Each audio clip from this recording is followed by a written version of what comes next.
మాకు చాలా బాధగా ఉంది. ఈరోజు రికార్డింగ్ డ్యాన్స్లతో మాట్లాడుతున్న మాటలకి మేము ఖండనకి కూర్చున్నామంటే మాకు సిగ్గుచేటుగా ఉంది. ఓ రాష్ట్ర హోమ్ మినిస్టర్ ఆవిడ ఎంత కష్టపడి ఏ స్థాయి నుంచి వచ్చారో అందరం చూసాం. కానీ ఒక కోడిగుడ్డు ఒక పరిశ్రమలకి ఒక రాష్ట్రానికి పరిశ్రమ తీసుకురా బాబు దావోస్కి వెళ్ళానంటే చలి ఎక్కువ ఉంది అందుకే నేను వెళ్ళలేదన్న వ్యక్తి ఈరోజు వాడు బాబు సంపాదించిన ఆస్తి నుంచి గవర్నమెంట్కి ఒక కారు ఇచ్చాడు, ఒక వెహికల్ ఇచ్చాడు. నేను వాడి వదిలేసిన బుల్లెట్ ప్రూఫ్ వాడకాను గల కారుని వాడుతుంది అని చెప్పి మాట్లాడుతున్నాడు. వాడు బాబు సొత్త గవర్నమెంట్కి ఇచ్చిన కారు, గవర్నమెంట్లో తిరుగుతున్న వెహికల్ వాహనము గవర్నమెంట్ సొత్తు, ప్రజల సొమ్ము. అది మర్చిపోయి నీ సొత్తులాగా నీ బాబు సంపాదించిన నీ బాబు గారి సొత్తులాగా నీ వాహనాన్ని తిరుగుతుంది అని చెప్పి మాట్లాడుతున్నావు. సరే, మీ అమ్మ, మీ భార్య, నీ అక్క ఉన్నారు కదా ఇంట్లోని, వాళ్ళు వేసుకున్న మేకప్తోనా నువ్వు ఇల్లు కట్టిన పుట్టి వేస్తున్నావు ఇల్లుకి, పార్టీ ఆఫీస్కి. మీరు 5 ఏళ్లలో 1500 కోట్లు సంపాదించి ప్రజాధనాన్ని రంగులకే ఖర్చు పెట్టారు కదా, అది వాళ్ళ యొక్క మేకప్ కిట్లలో నుంచి వచ్చిన పౌడరా? ఒక రాష్ట్ర హోమ్ మినిస్టర్గా ఉన్న వ్యక్తి గురించి నువ్వు మాట్లాడుతున్నావు అంటే మహిళలకి మీ ఇంట్లో ఇచ్చే గౌరవాన్ని అలాగే చూడాలా? చెప్పండి ఒకసారి. ఇలాంటి మాట్లాడి రోడ్డు మీద మాట్లాడుతున్నాడు అమర్నాథ్. కనీసం ఏ పరిశ్రమ తీసుకొచ్చాడు, ఎన్ని అభివృద్ధి చేశాడు, ఎన్ని సంక్షేమం చేశాడని ఎవడైనా మాట్లాడతాడు. అంతేగాని అభివృద్ధి సంక్షేమాన్ని పక్కన పెట్టేసి ఎప్పుడు వ్యక్తిగత జీవితాల గురించే మాట్లాడమే వీళ్ళకి టైంగా పెట్టుకొని ఈ రాష్ట్రంలో మళ్ళీ ప్రజల్ని గొడ్డల పార్టీని తీసుకొస్తాము, గొడ్డల పార్టీతోని గొడ్డలతోని వేటు చెప్పి తెలుగుదేశం పార్టీని నరికేస్తాము, తెలుగుదేశం పార్టీని గొడ్డలతోనే భూస్థాపితం చేస్తామని నడి రోడ్డు మీద మాట్లాడుతున్నాడు. సిగ్గుగా లేదా? నీ పార్టీకి సిగ్గుగా లేదా? పైరున్న అధిష్టాన నాయకుడు అలాగే ఉన్నాడు, కింద ఉన్న వారు అలాగే ఉన్నారు. ఈరోజు అమర్నాథ్ గారు నడి రోడ్డు పైన సంసారాల గురించి మాట్లాడుతున్నాడంటే ఎంత సిగ్గుచేటండి. నువ్వు ఇంట్లో చేస్తున్న పని ఏంటి? ఈరోజు బిడ్డలకు అనమంటున్నాడు, అదే పనిగానా బిడ్డలకు అనమని చెప్తున్నాడు. ఆయన ఏం చేశాడు? పాటించాడు అన్నాడు. ఆ రోజున్న రాష్ట్ర పరిస్థితుల్ని చక్కదిద్దాడు చంద్రబాబు నాయుడు గారు. ఒక బిడ్డను కనండి రాష్ట్రం బాగుంటుందంటే అదే పాటించాడు, అదే చేశాడు ఆయన.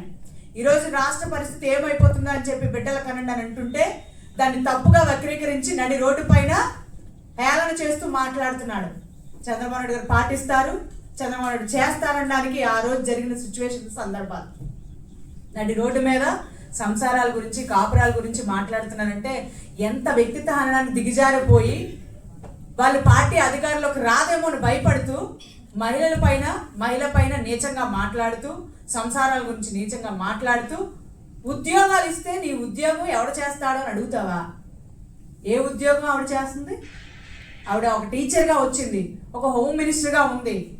ఆవిడ ఉద్యోగం చేస్తే ఎవరో వాడి ఊర్లో ఉన్న ఆరు చేయదంట ఉద్యోగం. నీ ఉద్యోగం ఏంటి? నీ ఇంట్లో ఉన్న ఆడవాళ్ళు ఏ ఉద్యోగం చేస్తున్నారు? పక్కన్న ఆడదాని గురించి వేలెందుకు చూపితే నీ ఇంట్లో ఉన్న ఆడవాళ్ళు 3000 మన వైపు చూపిస్తాడు మర్చిపోతున్నాడు అమర్నాథ్. ఒక కోడిగుడ్డు తెచ్చి పరిశ్రమని కనీసం రాష్ట్రాన్ని వెళ్ళలేకపోయాడు. అలాంటి వ్యక్తి ఒక ఆడదాని గురించి మాట్లాడుతున్నాడు. నీ ఇంట్లో ఉన్న తల్లి, చెల్లి, వారి గురించి మాట్లాడితే నీకెలా ఉంటుంది? వాళ్ళు అదే పని చేస్తున్నారా? వాళ్ళు అదే ఉద్యోగాలు చేస్తున్నారా? అమర్నాథ్ సూట్గా అడుగుతున్నాను. నీ ఇలాకాలో నీ అడ్డాలని గాజువాకలు ఉన్నావు, ప్రజల యొక్క మన్నలు పొందానన్నావు కదా. ఈ మన్నలు పొందితే 30,000 ఓట్లు కూడా ఎందుకు రాలేదు గాజువాక నియోజకవర్గంలో? సిగ్గుపడు, సిగ్గుచేటు. ఒక ఆడదాని గురించి మాట్లాడుతున్నావు అంటే నీ ఇంట్లో ఉన్న ఆడవాళ్ళ గురించి మాట్లాడాల్సి వస్తుంది. నడి రోడ్డు మీద చెప్పులు దెబ్బలు తిరగండి. మాకు ఒక సంస్కారం, వ్యక్తిత్వం అన్ని నేర్పింది మా పార్టీ కాబట్టి ఈరోజు నోరు మూసుకొని కూర్చున్నామంటే ఒకసారి ఆలోచన చేయండి. మేము కూడా మీలాగా బూతులు మాట్లాడినా, మీలాగా రికార్డింగ్ డాన్సులు చేసినా కూడా అవి మాకు అవమానంగా ఉంటుందని మీలాంటి రికార్డింగ్ డాన్స్ వాళ్ళు మాటకి కండనేసిన ఉంటే మాకు చాలా సిగ్గుపడుతున్నాం. ఈరోజు అంబటి రాంబాబు కానీ, కాకాని గోవర్ధన్ గారు కానీ, గోరంట్ల మాధవ్ కానీ ఏం చేసి వచ్చారు మేము చూడలేదండి. మహిళలతో ఎంత అసభ్యంగా ప్రవర్తించారో, ఎంత నీచంగా డ్యాన్స్ వేసుకొని ఏ పేకాట పార్టీ అనుకున్నారా? ఎలా పడితే అలా మాట్లాడతాడు. కాకాని గోవర్ధన్ రెడ్డి అంట, వాడు మాట్లాడే మాటలు చంద్రబాబు నాయుడు గారు అడ్మినిస్ట్రేషన్ కాదు అని అంటున్నావు. నీకుందా అడ్మినిస్ట్రేషన్? ఎంత అడ్మినిస్ట్రేషన్ చేసావు? చెత్త మీద చెత్త పన్ను వేసిన ముఖ్యమంత్రిగా మిగిలిపోయారు చరిత్రలోని. సిగ్గుపడు. అడ్మినిస్ట్రేషన్ ఉంది కాబట్టే హైదరాబాద్ హైటెక్ సిటీని తీసుకొచ్చాడు, రాయలసీమ రత్నాలసీమ చేస్తున్నాడు, ఈరోజు విశాఖపట్నం హైటీ హబ్ చేస్తున్నారు. ఈరోజు ఇలాంటి వ్యక్తుల గురించి నువ్వు మాట్లాడుతున్నావు. గోవర్ధన్ రెడ్డి ఒకసారి నీ జీవిత చరిత్ర మీ చిట్టాలు అన్ని విప్పాయంటే ఎందుకు పనికిరారు. ఈరోజు 11 సీట్లు పరిమితం అయ్యారంటే మీ మాటలు మీ చేతలు అలాంటి పరిస్థితి తెచ్చుకోకండి. మళ్ళీని రాష్ట్రంలో వెలివేసిన సిగ్గుచేటుగా సిగ్గుపడి ఇంట్లో ఉండిపోవాల్సిన పరిస్థితులు మానేసి ఆడదాని జీవితాల గురించి లేకపోతే ఇంకో వ్యక్తిత్వ హననం గురించి మాట్లాడుతున్నారు. ఒక వ్యక్తి మీద మాట్లాడే హక్కు రాజ్యాంగం మీకు ఎవరికి ఇవ్వలేదు. రాజ్యాంగబద్ధంగా వెళ్ళండి, పార్టీల పరంగా వెళ్ళండి, ప్రభుత్వాలు ఏమైనా తప్పు చేస్తే నిలదీయండి, ప్రజల పక్షాన్ని పోరాడండి. అంతేగాని కనీసం రోడ్ల గొంతలు కూడా పూడ్చలేని పార్టీ కాబట్టే ఈరోజు భూస్థాపితం చేసేసి అదే గొంతలో పూడ్చబడిసింది. రాజధాని అమరావతి కావాలని రైతులు ఆడబిడ్డలు పోరాడుతుంటే ఆడబిడ్డలు కడుపులో ఆ రోజు తన్నారు కాబట్టే ఈరోజు మిమ్మల్ని కడుపులో తన్ని కూర్చోబెట్టారు 11 సీట్లు ఇచ్చి. ఆడ తలుచుకుంటే రాజ్యాలు కూలిపోతాయి కూడా. ఆడ తలుచుకుంది కాబట్టి మీరు 11 సీట్లు పరిమితం అయ్యారు. అలాంటిది ఈరోజు రాష్ట్ర హోంమంత్రి గురించి కానీ చంద్రబాబు నాయుడు గారి గురించి కానీ ఎవరి గురించి అండి మీరు మాట్లాడుతున్నారు? నాకు తెలియక అడుగుతున్నాను. అంటే ఇప్పుడు సోదరి చెప్పినట్లుగా రాజకీయాల్లో కుటుంబాలు, అన్నదమ్ములు, భర్త, తండ్రి, తల్లి అంటే రాజకీయాల్లో వచ్చినప్పుడు సోషల్ సర్వీస్ భాగంగా రాజకీయాల్లోకి ఎంటర్ అవుతారు. కానీ ఇప్పుడు ఉన్నటువంటి గొడ్డల పార్టీ వాళ్ళకి రాజకీయాలు అంటే ఒక రంగుల రికార్డింగ్ డాన్స్ లాగా ఉంది వైఎస్ఆర్సీపీ పార్టీ. ఎందుకంటే ఒక హోమ్ మినిస్టర్ని ఇక్కడ ఉన్నటువంటి ఉత్తరాంధ్ర ముద్దబిడ్డ అనితమ్మ గారిని విమర్శించే హక్కు గుడివాడ గురునాథ్ అబ్బాయి వాళ్ళ నాన్నగారికి ఒక మంచి పేరు ఉంది, కానీ ఆ పేరు చట్టం చెడగొట్టే విధంగా ఆయన మాట్లాడుతున్నారు. తప్పు. ఒక మహిళను విమర్శించేటప్పుడు నీ ఇంట్లో కూడా చెల్లి ఉంటుంది, అక్క ఉంటుంది, భార్య ఉంటుంది, తల్లి ఉంటుంది. కాబట్టి రాజకీయ పరంగా ఏదైనా సరే ఉంటే ప్రభుత్వం చేసే విధానాలు నచ్చకపోతే నీ సలహా ఇవ్వు. నువ్వు సలహా ఇవ్వడానికి కూడా మీ పనికిరావు. మేమైతే అదే అనుకుంటున్నాము. ఎందుకంటే నువ్వు మినిస్టర్గా చేసినప్పుడు ఎంతవరకు చేసావో అందరికీ ప్రజలందరికీ తెలుసు. కాబట్టి దయచేసి ఒక మహిళను విమర్శించే హక్కు నీకు లేదు. ఏంటి లిప్టిక్ వేసుకుంటే లేకపోతే పౌడర్ వేసుకుంటే గోడకట పుట్టి పెట్టక్కర్లేదట. మరి నువ్వు 3 అంతస్తుల బిల్డింగ్ కట్టించావు, అది మీ అమ్మది, మీ చెల్లిది, మీ అక్కది, మీ భార్యది కలిపి పెట్టావు. నువ్వు తప్పుడు మాటలు మాట్లాడొద్దు, సంసారాల గురించి మాట్లాడొద్దు. ఆడబిడ్డకి ఏ రకంగా మాట్లాడు, నీకు వస్తే. లేకపోతే ప్రభుత్వ విధానాలు ఏదైనా బాగోక లేకపోతే నీ సలహా ఇవ్వు. నీ సలహా ఇవ్వడానికి కూడా నీకు లేదు. ఎందుకంటే 11 సీట్లకే పరిమితం చేస్తారు. చీ అని చెప్పి అందరినీ పంపించేశారు వైఎస్ఆర్సీపీని. మీరు ఇక్కడితో సరిపెట్టుకోండి, ఇదే ప్రజలు. కాబట్టి ఇప్పుడు రాజకీయానికి ఏదో ఒక రకంగా ప్రజల్లోకి వచ్చి మేము ఉన్నామని తెలుపుకోవడానికి ఒక రాజకీయ రౌడీలాగా వైఎస్ఆర్సీపీ కార్యకర్తల్ని రోడ్డు మీద వదులుతాను జగన్మోహన్ రెడ్డి గారు. కాబట్టి మాట్లాడేటప్పుడు జాగ్రత్తగా ఆలోచించుకొని మాట్లాడాలి.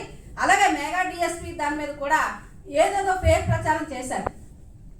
ఫేక్ ప్రచారం చేస్తే దానికి రాష్ట్ర క్రీడాకారి ఎవరైతే ఉన్నారో ప్రధాన కార్యదర్శి అజయ్ జైన్ గారు కూడా మీకు దాని క్లారిటీ ఇచ్చారు. సంబంధం లేకుండా స్పోర్ట్స్ కోటాలు ఏదో అమ్మేసుకున్నారు. ఎందుకయ్యా అమ్మేసుకోవాలి? దేనికి అమ్మేసుకోవాలి? 20 లక్షల ఉద్యోగాలు తీసుకొచ్చినటువంటి ఘనతకి దానికి అన్ని విధాలుగా సహాయ సహకారాలు ప్రభుత్వంలో కూటమిలో ముందుకు నడుస్తుంది. ఒక పక్క చంద్రబాబు నాయుడు గారు, ఒక పక్క పవన్ కళ్యాణ్ గారు, ఒక పక్క భారతదేశ ప్రధాని గారు కూడా ఈ ఆంధ్ర రాష్ట్రానికి ఒక అభివృద్ధి ప్రధానంలో నడిపించాలని నీకు కళ్ళు కనిపించట్లేదా? ఏం మాట్లాడుతున్నారు మీరు వైఎస్ఆర్సీపీలో? అంటే అధికారంలో రావాలి, ఎవరో ఒకరు వేలెత్తి చూపించాలి, అధికారంలో రావాలి, గొడ్డల పార్టీని గెలిపించాలి. నువ్వు ఒక మాట అన్నావు, గొడ్డల పార్టీ ఎక్కువ, నాగల పార్టీ ఎక్కువ అని. గొడ్డలు నలుగుతుంది, నాగలి దున్ని రైతుని కాపాడుతుంది. రైతుకి, దేశానికి, రాష్ట్రానికి వెన్నుముక నాగలి. గొడ్డలు దేనికి?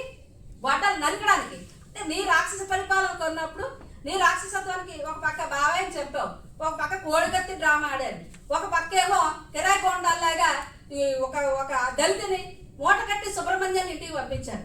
మీకు ఎన్నో ఉన్నాయి చెప్పాలనుకుంటే.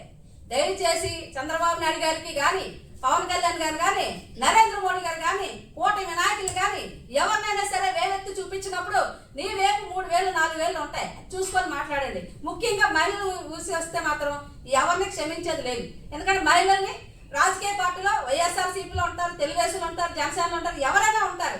రాజకీయాలు మహిళలు పర్సనల్గా రాకూడదు. పర్సనల్గా వస్తే మాత్రం ఒక పార్టీ మహిళలే రారు, ప్రజలు ఏదైతే 11 సీట్లకి పరిమితి సీట్లో కూర్చోబెట్టారో చూసినటువంటి ప్రతి మహిళ కూడా రాజకీయానికి సంబంధం లేకుండా ఏ మహిళ కోసం మాట్లాడతారో ఆ మహిళకి ఎవరైతే మాట్లాడతారో అది చొక్కా ప్యాంటు ఇప్పించి నడవడం మీద ఊరేగిస్తారు. ఇది మాత్రం గుర్తుపెట్టుకోండి. దయచేసి అనిత హోంమంత్రి గారిని అనడానికి రక్కు లేదు. ఆవిడ ఎన్నో ఉద్యమాలు చేసి ఎంతో సోషల్ సర్వీస్ చేసి ఎన్నో కష్టాలు పడి ఆవిడ ఈరోజు హోంమంత్రి అయింది. అయ్యా నువ్వెందుకు నీకు కారు వదిలేసావా? నీకు బాబు కదా గుడివాడ అమర్నాథ్కి గురునాథ్ గారు పోలీసు ఇచ్చాడు ఆ బుల్లెట్ కారు. ఏ ప్రభుత్వంలో ఉంటే ఎవరు బాగా పనిచేస్తే ఏ శాఖ ఇస్తే ఆ శాఖ కారు తీసుకుంటుంది. నువ్వెవరయ్యా చెప్పడానికి? తప్పుడు మాటలు మాట్లాడొద్దు దయచేసి. అంతే గారి విషయంకి వస్తే తెలుగుదేశం పార్టీ ఒకటే కాదు, విశాఖ నుంచి ఉత్తరాంధ్ర జిల్లా నుంచి ఉన్నటువంటి మహిళలందరూ రోడ్డు మీదకి వస్తారు మీకు బుద్ధి చెప్పడానికి. ఆల్రెడీ చెప్పారు. ఇప్పుడు మీరు అనుకుంటున్నారు ఈ 2.5 ఏళ్ళ పాలనలో ఏదో కటౌట్ పట్టుకొని వస్తే చంద్రబాబు నాయుడు గారిని విమర్శిస్తే ఏదో పవన్ కళ్యాణ్ గారిని విమర్శిస్తే ఏదో అయిపోతుందని. ఏమీ అయిపోదు. ప్రజలకు తెలుసు. తరువాళ్ళు రీసెంట్ గా గూగుల్ తీసుకొచ్చారు. ఐటీ కంపెనీలకి డెవలప్మెంట్ చేస్తారు అన్ని విధాలుగా. కాబట్టి దయచేసి ఉద్యోగాలు వస్తాయా ఎదురు చూస్తాయా అంటే తప్పే ఉంది. ఉద్యోగాలు ఎక్కడెక్కడ ఇస్తున్నాం